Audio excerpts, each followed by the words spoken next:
Good morning, students. Today we read lesson number third. The lesson number third is The ढोलक man. ये एक story है, एक कहानी है एक ढोलक मैन की. ढोलक मैन मतलब ढोलक, आप लोगों को पता ही होगा ढोलक क्या होता है. तो एक ढोलक बजाने वाला आदमी रहता है.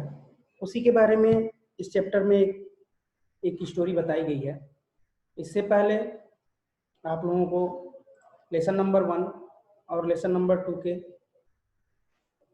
क्वेश्चन आंसर और वर्ड मीनिंग ये दोनों सेंड कर दिए गए हैं. आइए इस चैप्टर को रीड करते हैं और समझने की कोशिश करते हैं कि आखिर इस स्टोरी में क्या है.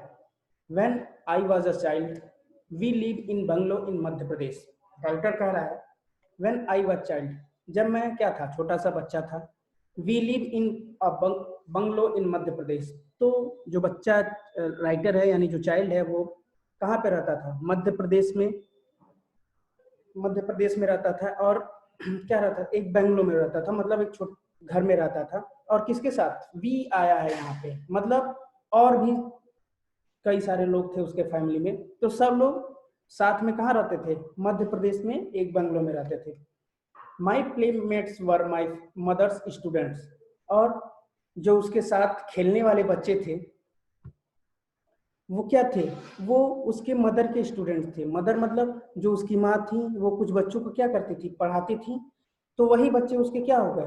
दोस्त हो गए और उन्हीं के साथ वो क्या करता था? खेलता रहता था. Among them was my best friend Zulfi. अब उनमें से भी एक बच्ची थी जिसका नाम था जुल्फी. वो उसकी सबसे क्या थी? बेस्ट फ्रेंड थी. Who lived in a village 2 miles away and soon become a part of our family.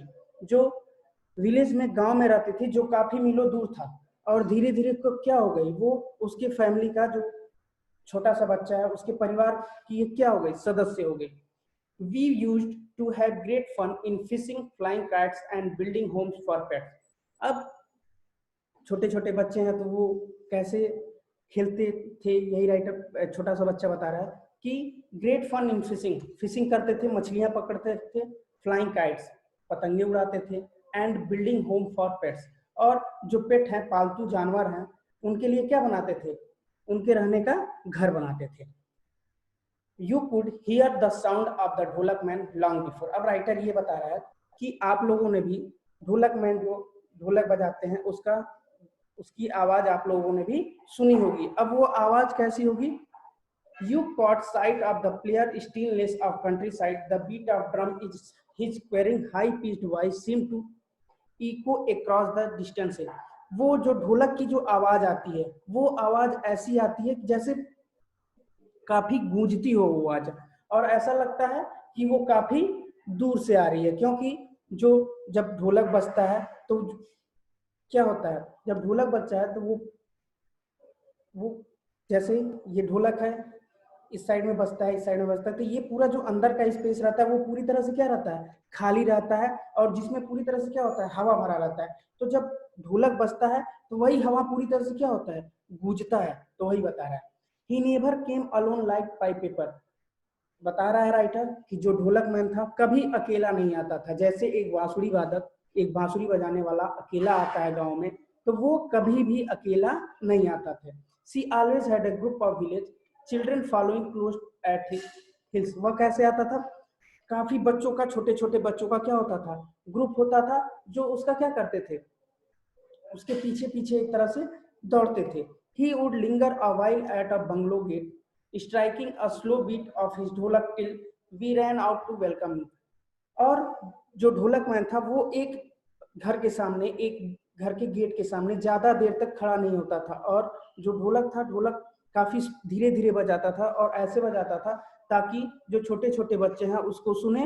और जब वो सुन लेते थे तो क्या करते थे? वो घर से बाहर आते थे और उस ढोलक मैन का क्या करते थे? स्वागत करते थे. Mother always had a pot of his favourite streaming ginger flavoured T ready for him and sweet for the children. जो राइटर की मम्मी है यानी छोटे बच्चे की मम्मी, वो हमेशा उस ढोलक मैन के लिए गरम गरम अदरक वाली चाय रखती थी, जो उसका शायद क्या था? फेवरेट था, उसका पसंदीदा टी था, चाय था.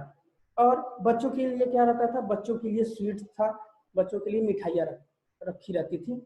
After this we would settle ourselves around him in a tight circle urging him to tell a story. और इसके बाद जो छोटे छोटे बच्चे थे, यानी जो हम लोग थे, राइट, छोटा बच्चा, वो बता रहा है कि उस ढोलक जो बजाने वाला था उसके आसपास चारों तरफ हम लोग बैठ जाते थे और अर्ज करते थे, हम लोग उससे विनती करते थे कि वो हम लोगों को क्या सुनाए, एक स्टोरी सुनाए।